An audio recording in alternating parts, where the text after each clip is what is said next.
We're gonna get started pretty soon. Welcome to Schulich Ignite, session 3. Um, Everyone can hear me okay?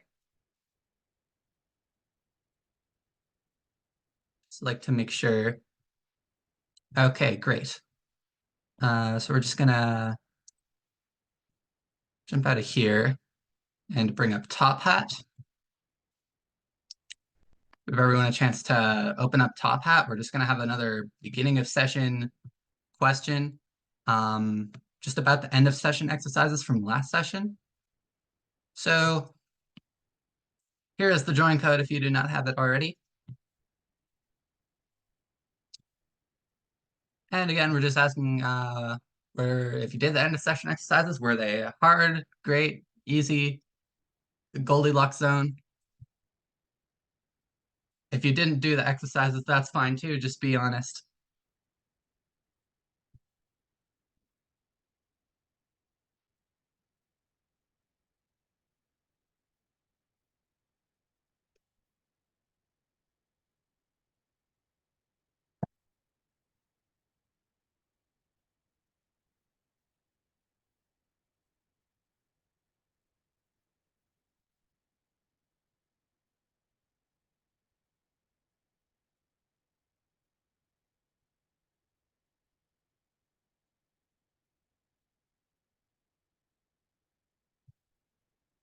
Okay. Add some extra time so everyone can get their answers in for this.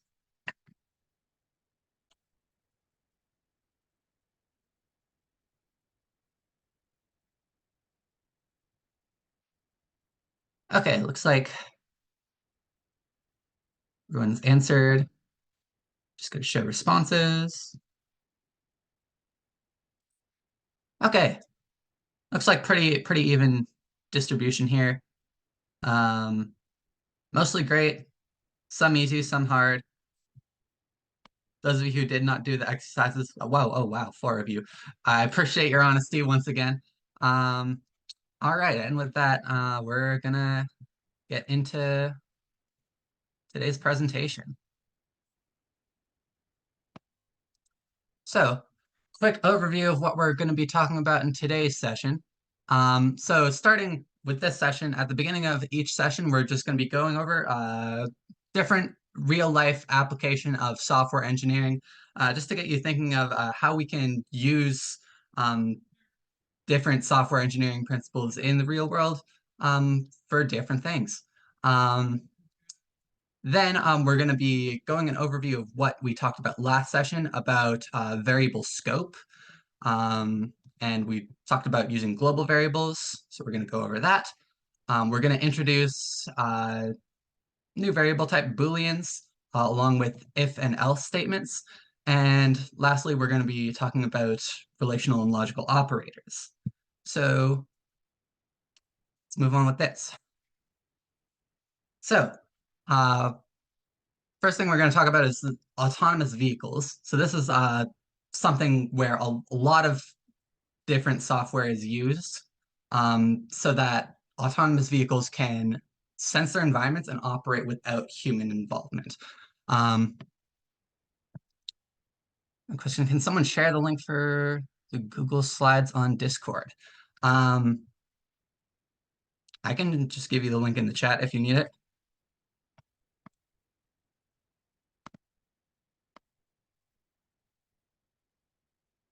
There you go. Now everyone should be able to access the slides. But yes, anyway, there's a lot of very complex algorithms that go into making autonomous vehicles be able to sense their environments and kind of use machine learning to sense various things. And there's a lot of different sensors included. Those can include radar sensors for monitoring position of vehicles. They can include just cameras.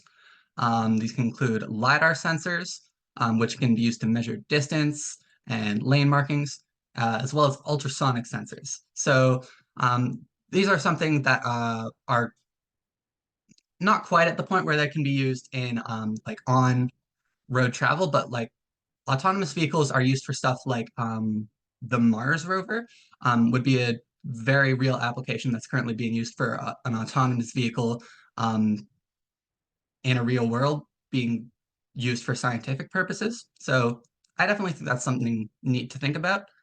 Um, and yeah, we're going to move on with talking about scope. So we went over a bit of this last session. So what we went over is that variables that are created inside a function only exist within the scope of that function. So if you define a variable within setup or within draw, and you try to use it outside of those functions, program's not going to know what you're talking about because they only exist for that scope. However, you can create a variable that exists outside of all function. That's going to be called a global variable. And to use them inside of a function, you need to use the global keyword. Okay, here's a quick example. So first, if we want to create x as a global variable, we would define it outside of both of our functions. And then if we wanted to use it in draw, we would use global x, and that tells the program that this x is the same as this x that was defined up here.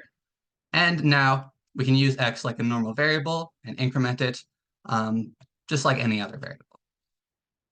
Okay, so now we're going to be moving on to something new. We're going to be talking about Boolean variables and comparisons. So we talked about a couple different variable types, namely integers, floats, and strings. But one more type that is very important is going to be Booleans. And now these are some of the most simple variables because they can only have two possible values, those being true or false.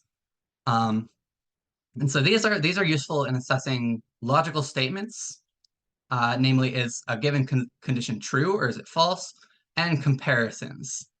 So using like less than or greater than to see if one value is bigger or smaller than another variable.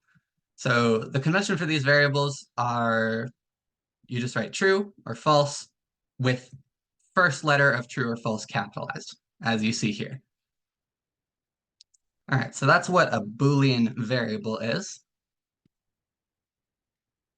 And so with these, we have a couple new types of operators. And so these are operators that compare values.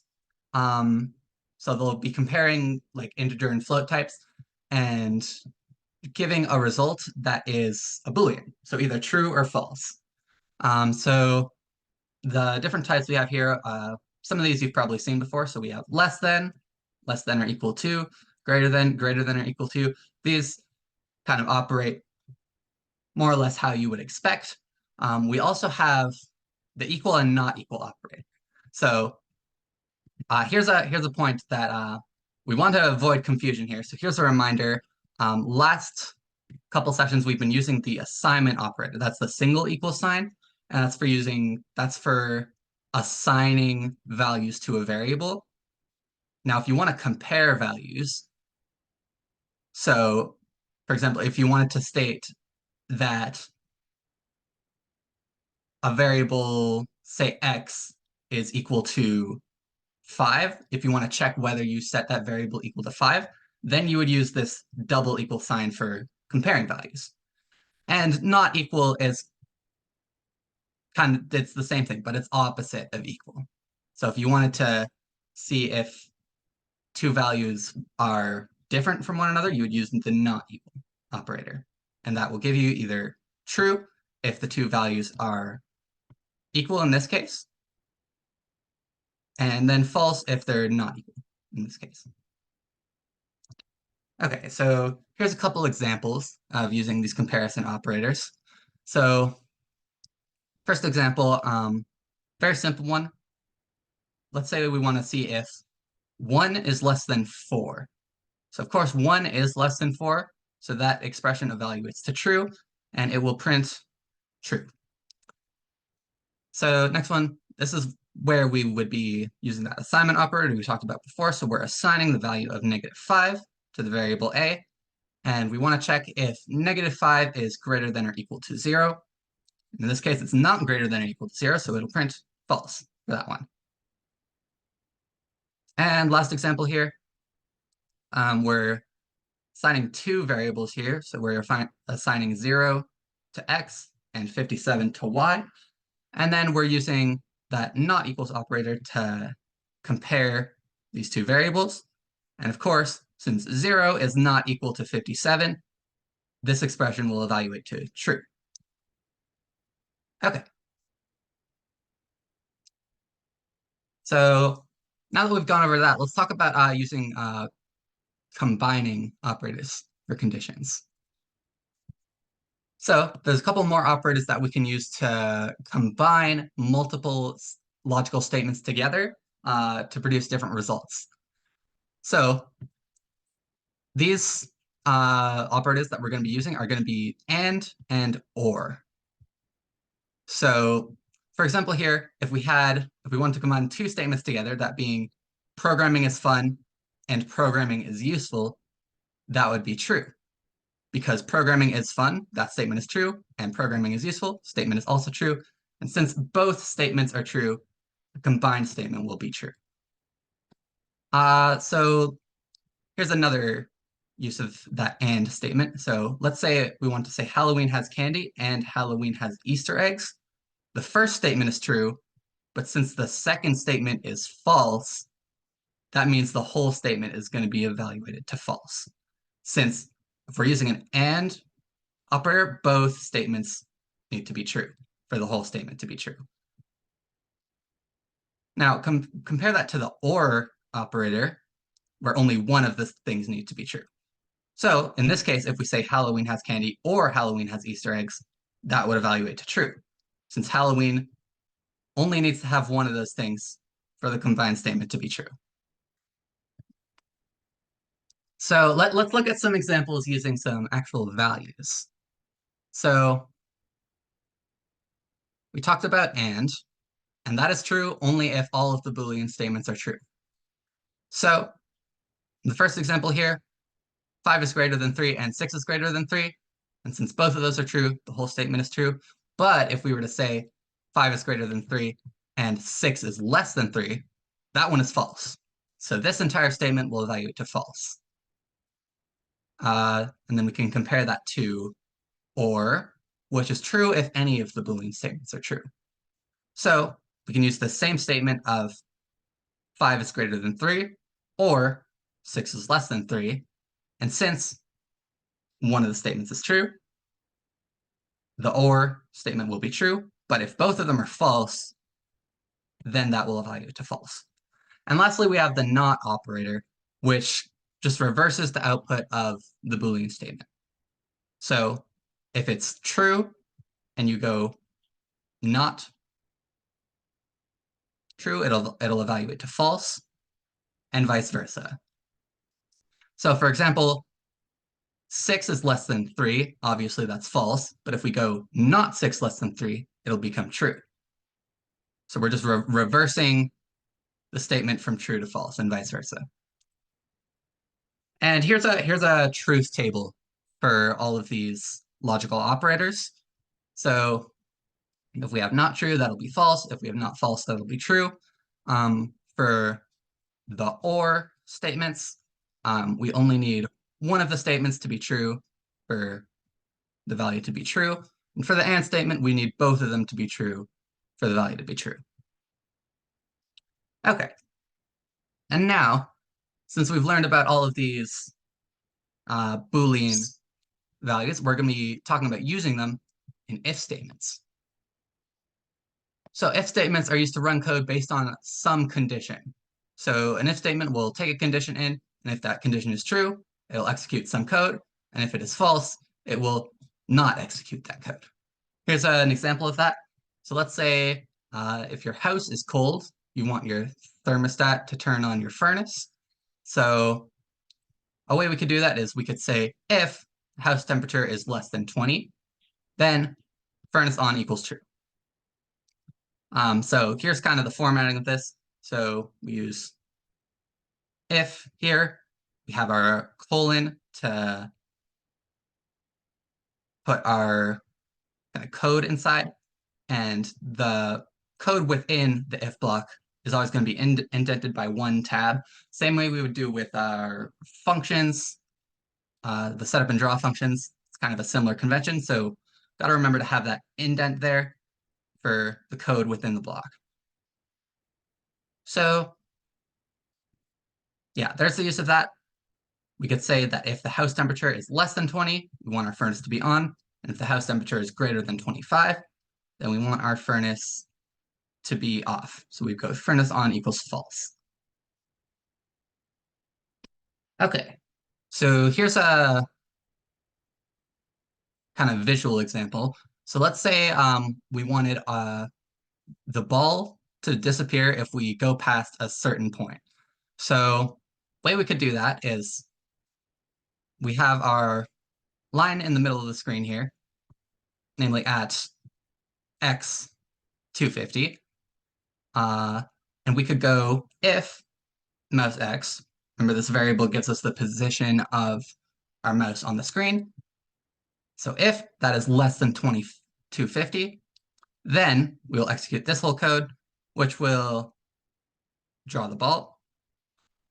But let's say if mouse x was on the other side, so it was greater than 250, this statement will be false, and none of this code will execute, which is why we wouldn't see the ball over there.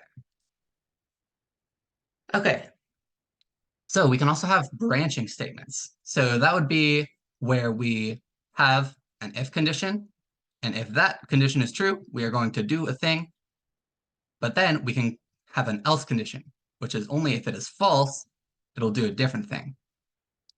So here's what that would look like. So we evaluate the if statement. If it is true, we evaluate this code inside the if body. If it is false, we evaluate this code inside the else body, and then continue to whatever code comes after that.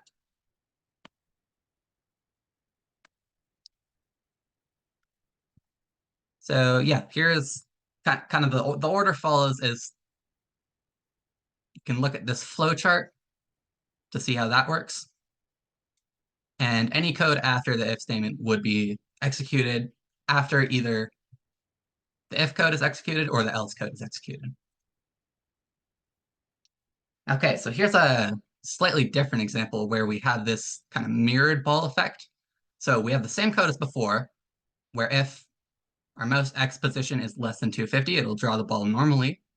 But if it is not less than 250, that being if it's greater than 250, then it's going to draw the ball with a different color and on the other side of where the mouse position is. So it'll be kind of mirrored like you see here.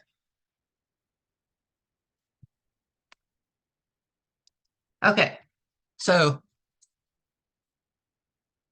okay, sorry, question here. Could you explain where you got the 250 from? Yes, the 250, that's just where the line in the middle of the screen here. So this screen would be we're saying it's 50 by 50. And so if we wanted to draw a line in the middle of the screen, um, so here's the line function. We're defining that with 2 points. The first point is going to be at x 250, so in the middle here, and y 0. And then the second point is going to be same at x 250, but y 500. So it's at the bottom of the screen. So 250 is just in the middle of the screen. Okay. So on with the quick question. So if we look at this code, what color will the background and ball be when mouse X is equal to 100? So we're going to pull up top hat for this.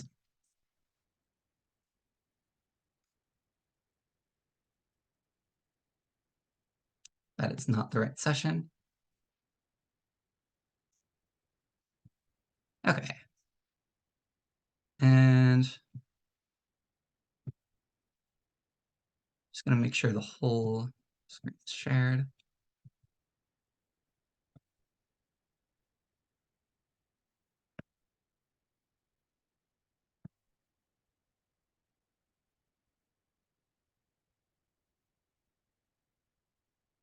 There we go.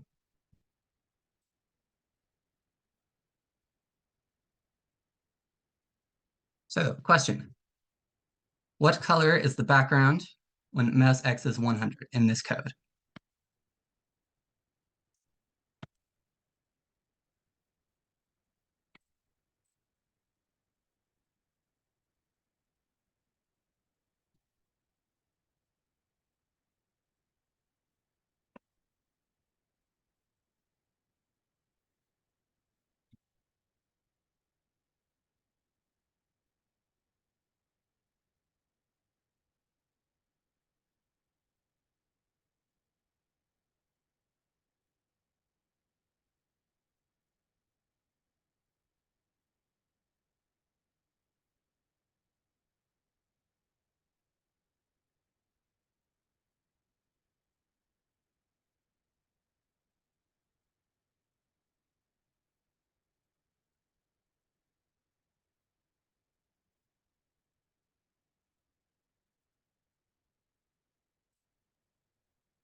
Okay, it looks like just about everyone has answered.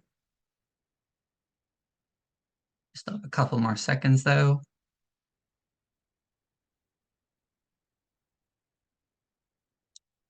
Okay, since everyone has answered, just going to show responses now. Okay, let's see. So, those of you who put B as the answer, that is correct.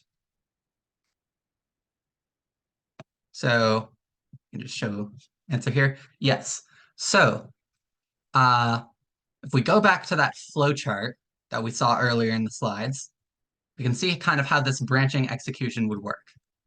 So, first we have whatever code comes first, and then we have the if statement.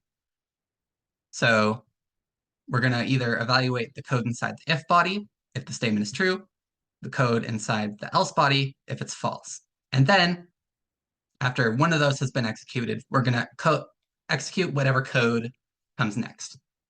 So if we look back at the question, we know mouse x is equal to 100. So this if statement, if mouse x is greater than 250, is going to be false.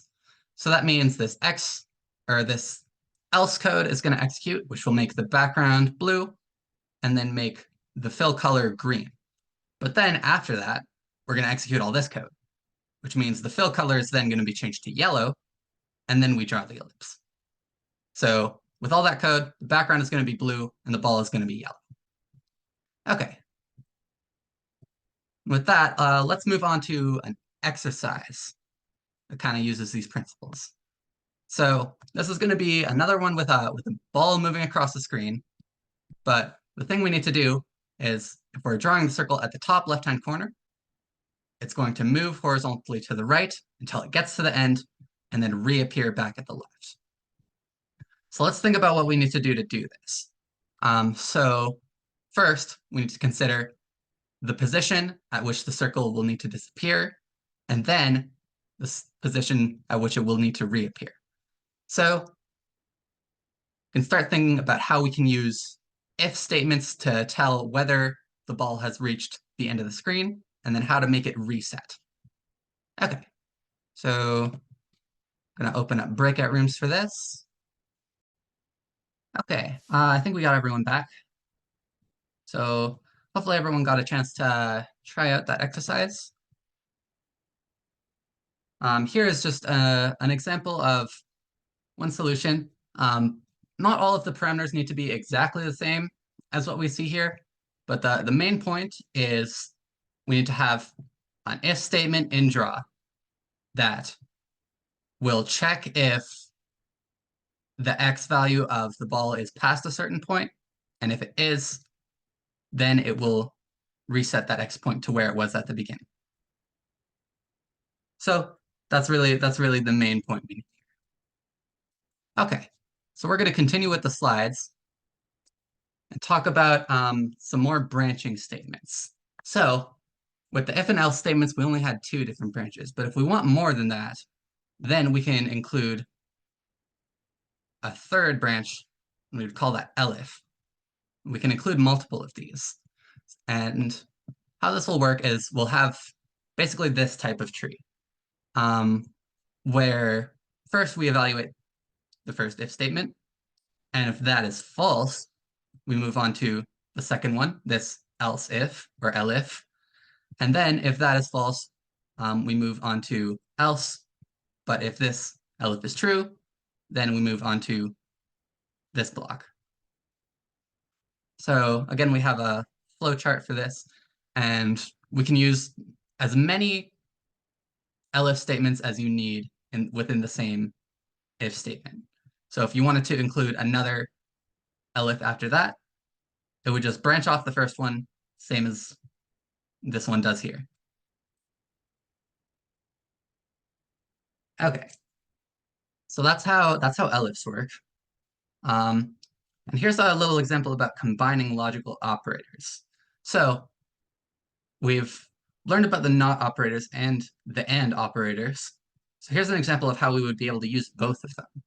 So here's a little Dr. Seuss reference for you. If we want to see if the program likes green eggs and ham. Let's say if green eggs and ham equals false, likes ham equals false also, then the statement if not like green eggs and not like ham, in this case, the not like green eggs would make this true, not like ham would make this also true.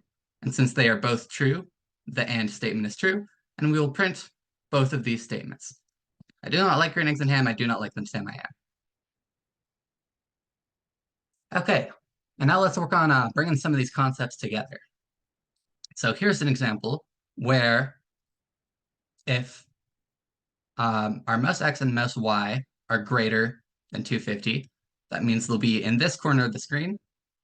And let's say in this corner of the screen, we want the color of the ellipse to be green, and anywhere else we want it blue. So we could use this if statement to accomplish that, and then have an else block where we set the fill to blue, and that will make it so that if either of these are false, if it is either less than 250 in the x direction or in the y direction, then it's going to be set to blue.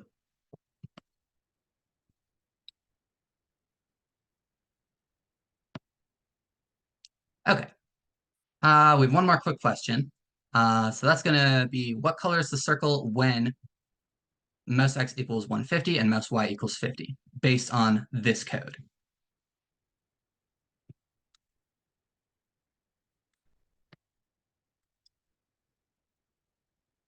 Oh, gonna pull up Top Hat again.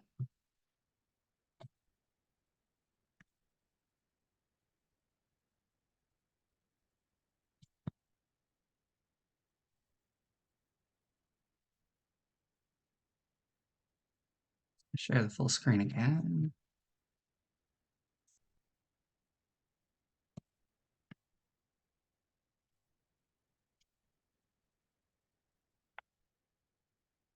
Okay.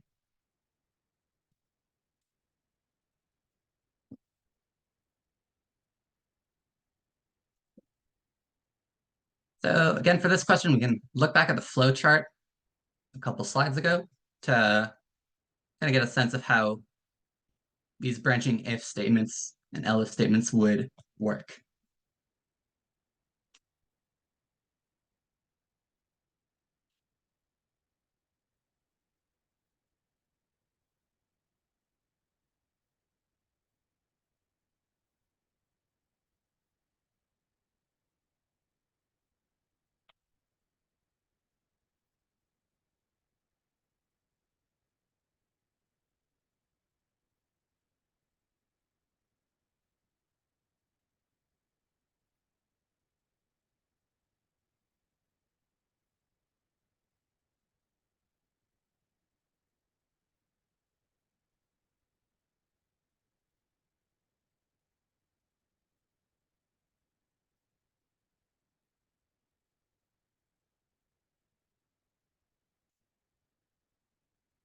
Okay, let's see. Everyone got their answers in.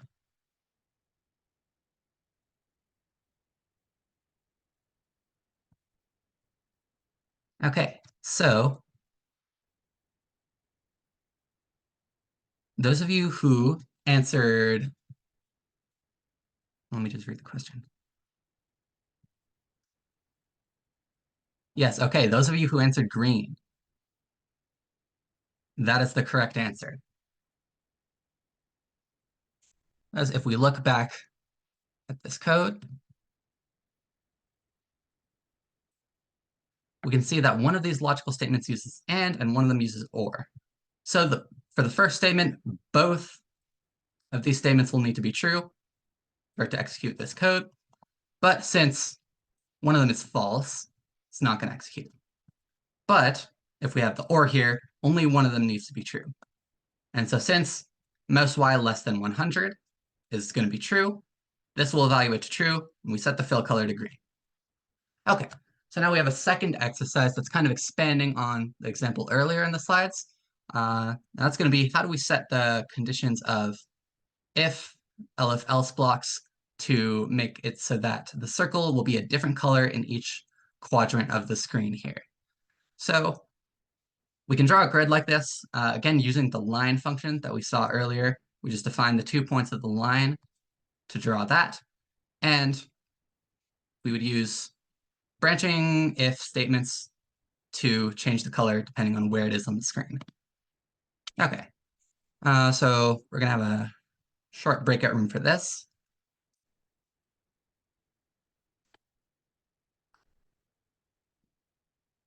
I get the presentation back up because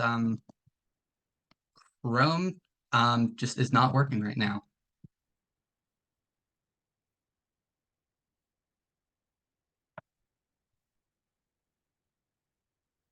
So anyway, I guess I can kind of go over of what was the other things we were going to discuss. I can't pull up the slides. Um, Hopefully other people should have like a good idea of what's going on. Um,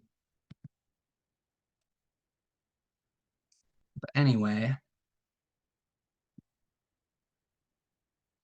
yeah, I don't know what's going on here.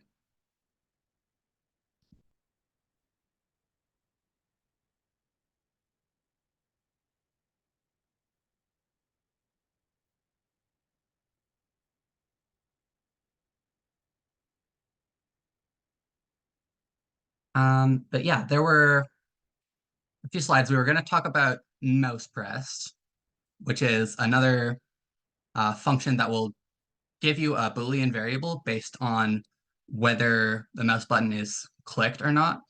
So how it would work is if you have the mouse button held down, it'll return true, and if not, it'll return false.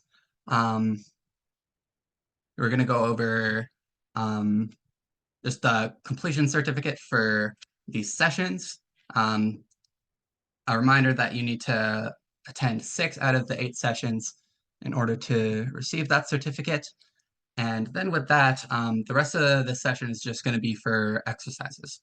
So again, those exercises are on the slides for session 3, which I would love to show you, but my computer has decided for that not to be allowed at the moment.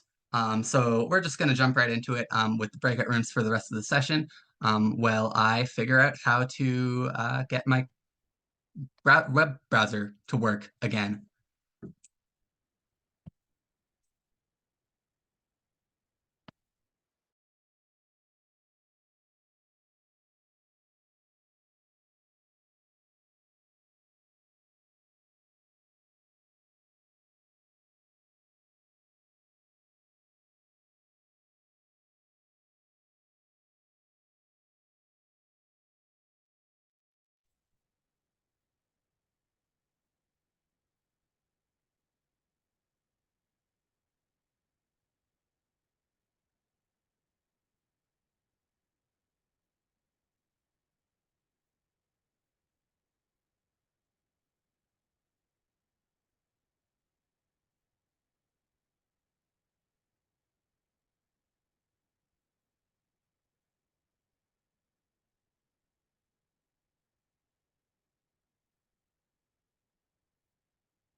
Everyone is assigned to breakout rooms, right?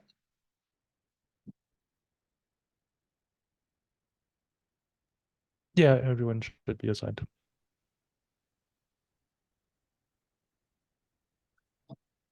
All right. In that case, I am going to leave, turn my computer off and then on again, and come back and see if everything's working again. Sounds good. No worries.